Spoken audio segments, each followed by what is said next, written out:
Today, on the mortgage industry frontline.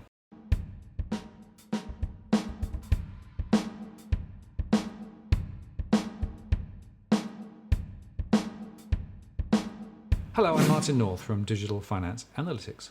Welcome to our latest post covering finance and property news with a distinctively Australian flavour. So I'm joined today by Mandeep Sodhi, the CEO and founder of Hashching, an online mortgage platform. Hello, Mandeep. Hi, Martin. Thanks for having me on your show. Good to see you, and thank you very much for spending the time with us. It's great to be talking with you, and I think a really good place to start would be just a little bit of background on what Hashching is, and because you've been evolving quite fast, but you're now quite an important player in the mortgage industry. Thanks. So Hashching is an online marketplace allowing borrowers to get connected to a top-rated broker in the area. Now, we do not have bias towards any mortgage broker. A broker can be from AFG Mortgage Choice. As long as they meet the criteria of minimum of 3 years experience, they can join our platform, and we instantly connect a borrower to a top-rated broker in the area who would come to their house and help with their home loan journey. Now, we've been going since August 2015, just over 3 years, and we've settled over 1.1 billion worth of home loans and 675 million in just last 12 months. So we're growing fast now. No, it's good. And just your role is? I'm the founder and CEO of Hashching. My name is Mandeep Sodhi. We do have a team of 12 people in Sydney office, but we are national because of hardworking mortgage brokers who we can tap into. Okay, so you've really got your finger on the pulse then of the mortgage industry, and particularly through the broker channel. What are the things that you're seeing, firstly now, and then secondly, how's that changed from, let's say, a year ago? Sure. So again, to give you a bit more background, so we provide a dashboard to a mortgage broker where they can use our system to collect documents, bank statements. So we see all of the data as well. Of course, we do not share with anyone, and we keep it anonymized as well. And for the customer as well, they have a dashboard where they can exchange messages. So on an average, every day we see 100 messages exchanged between customer and brokers through our platform, which gives us a lot of insights now. And we're seeing a lot of new trends coming in the mortgage industry around the refinances now that are getting rejections. We also noticed that people who could borrow just over 6 months ago, maybe 700,000, cannot even now borrow 500,000 now with the same income and expense.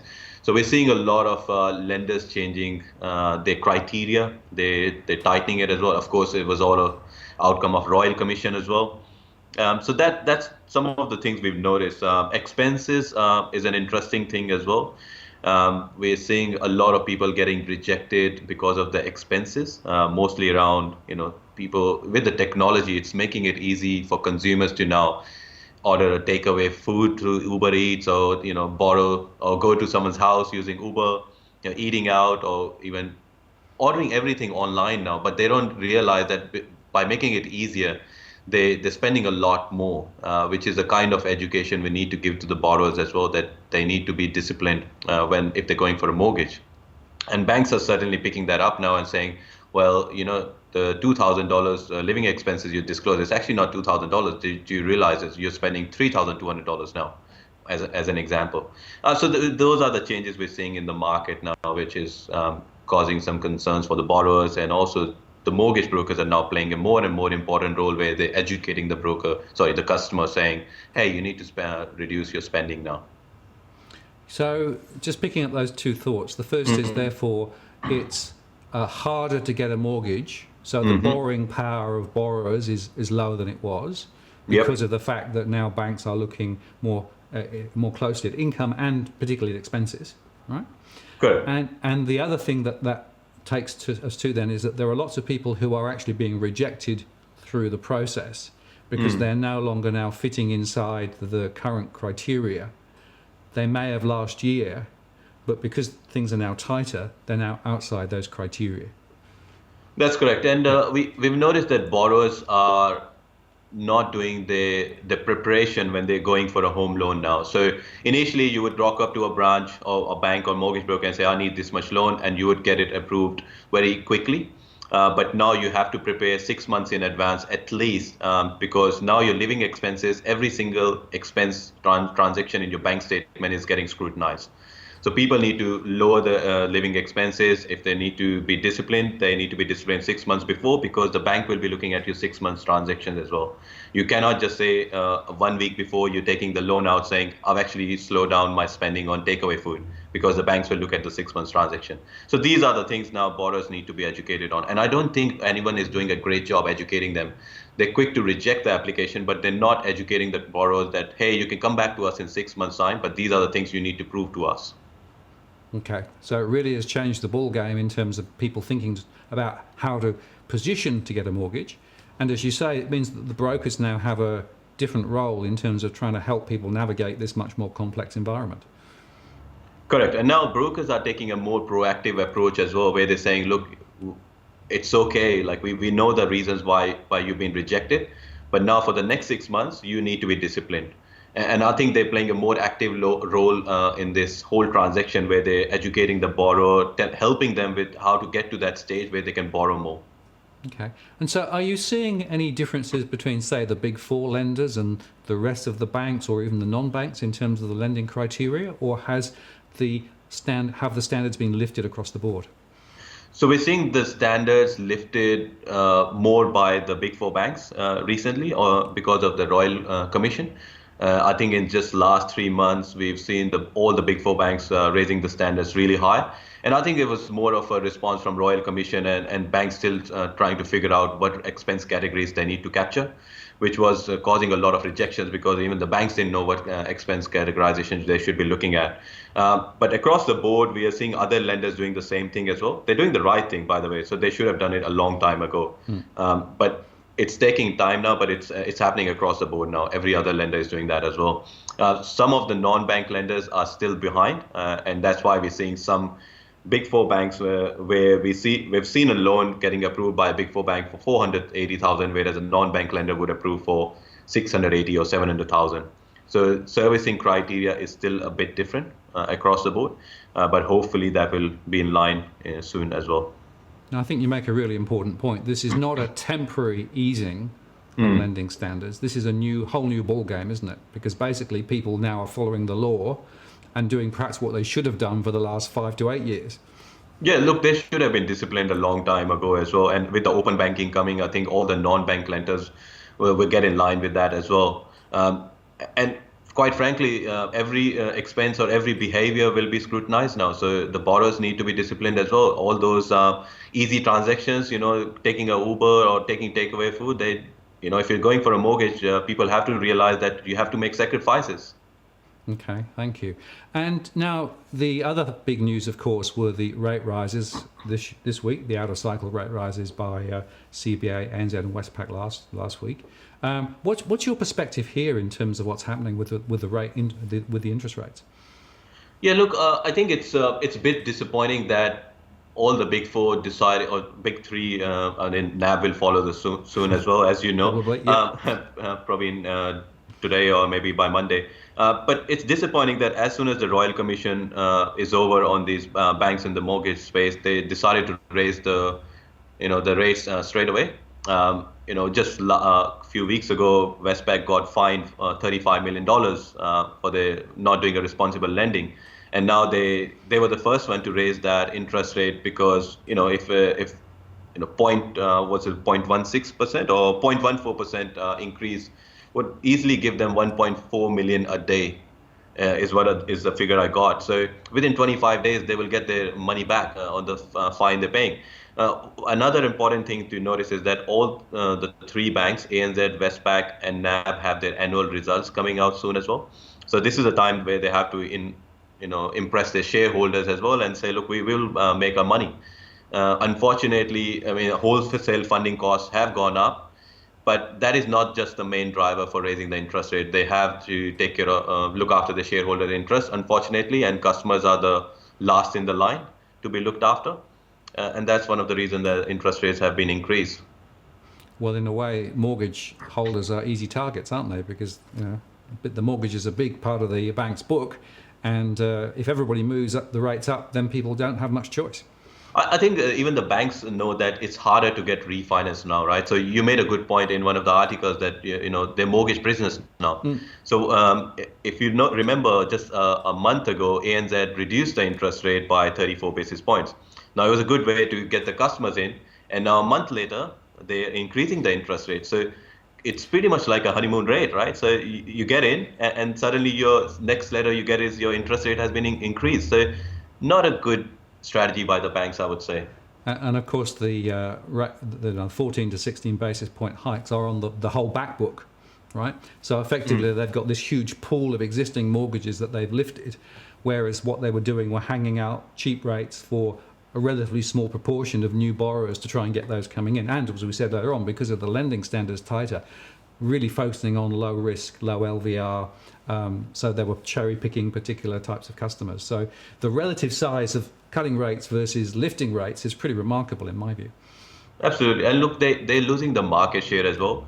I don't know about the other platforms, but we are seeing 43% of the business going to Big Four banks and now, compared to 57% going to non-Big Four, which is bit quite opposite to other mortgage brokers like AFG, which has reported 53% going to Big Four banks. Now, the reason why less business is going to Big Four banks is the interest rates are not great. People are looking for better deals. That's why they come to our platform. But if you realize that the Big Four banks are not increasing their market share, and the way they can keep up with their profits is by increasing the interest rate. And that's an easy target because they know these customers cannot get refinanced because their property valuation have gone down in last 6 months in most areas. So if they go out and get it refinanced, the chances are they're going to get rejected. Yeah, as you say, easy money in a way, isn't it? Absolutely. So if we sort of then turn our thoughts into the future, what are you seeing in terms of total volume? Can we proxy what you're seeing back to the industry? Because my data suggests that in fact the volume throughput is falling at an industry level. And what does that then say about future loan growth? Yeah, look, I mean, we are a very small player in the market compared to the whole market. Of course, our volumes are growing, and there's a reason behind it because a lot of customers are getting rejected by the Big Four banks. So they're saying, I need a help of a mortgage broker who can do the work for me and get me another lender. People have started to realize there are more lenders in the market outside of Big Four banks who are happy to help as well. But overall, I think the loan volume will remain steady. It will definitely won't go up in the next 12 months because of the credit tightening. Banks are starting to realize what they need to do. They need to make some changes. So loan volume overall should remain steady for next 12 months, or if not, maybe a slight decline, probably 1%. But I don't think it'll be a huge decline because you have other first home buyers who are coming into the market as well, who have got a parental guarantee. Investors are still strong in the market. It declined a bit in the first quarter, but because of the interest-only changes. But now they're still back in the market. So I don't think there will be a huge decline at all. Okay, interesting. So the final question I had for you was online versus terrestrial, right? So you're an online platform and you're playing very much in the digital space. So are you seeing them particular types of customers coming through your platform? Do they tend to be younger? Are they digitally more aware? Or is now digital so broad spread across the population that you're getting quite a representation from older to younger, from large to small deals? Yeah, look, initially we were getting a lot of audience or demographics from 34 to 49. But in last 6 months only, we've seen first-home buyers who are average 25-year-olds coming to our platform as well, saying, I don't understand the jargon. Can you help me? And then we're also seeing extreme, which is like 60-year-olds or 65-year-olds coming and saying, we would like to know more about reverse mortgages. And they need help from the brokers. So it's a good spread now. It's really hard to say that we are only targeting one particular segment because we thought they were digitally savvy. In fact, everyone is digitally savvy now these days. So it's really hard to pinpoint certain criteria. But what we've seen, another change is that a lot of, last year we had a lot of rent investors. Now rent investors are basically who want to live in a good suburb but cannot afford to own a place and wanted to buy properties outside in a particular areas where they can afford. Now that has dropped. And also we reached out to them for a survey and we found out they were the most stressed out of other segments because they did not factor in the interest rate increase for the investor loans, which is what impacting them a lot. And the rental rates have not increased at all. So they're the ones who are now struggling and coming back to a platform saying, could we refinance? But yeah, overall, it's a mixed spread. No, look, I think it's an interesting market, and we're closely watching what open banking will do to this market as well. We're also looking at some of the new players that are coming into the market. I don't know how much it will shake up the industry.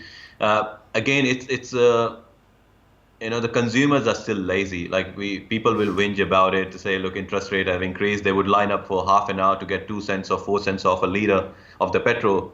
But people do not realize that if they spend 30 minutes on their own home loan, they can still get a better deal. I think you will also see a lot of fixed rate increases, fixed rate interest rates, sorry, getting traction. It dropped last quarter on our platform, but we are seeing a lot of inquiries coming on fixed rate because people are now worried, like if my interest rates are going up, can I fix my rate? So I think that will go up as well. Okay, sounds interesting times. Well, I really appreciate your time today, and perhaps we can check back again in a few months and see how the mortgage industry trajectory is running. I think there are a lot of uncertainties ahead, but it's also interesting to hear from the front line, as it were, what's really going on. So really appreciate your time, and thanks for talking to me. Thanks, Martin. Thanks for having me on your show. Take care. Terrific. Thanks. Thanks. Bye. If you like what you heard here today, please like the post and add a comment or question. I read them all. And if you've not subscribed, please do subscribe by hitting that subscribe bell. And if you'd like to support our efforts to continue to make great content, please do consider supporting us via our Patreon program. Here's a link, and it's also in the comments below. I'm Martin North from Digital Finance Analytics. Thanks for watching, and I'll see you again next time.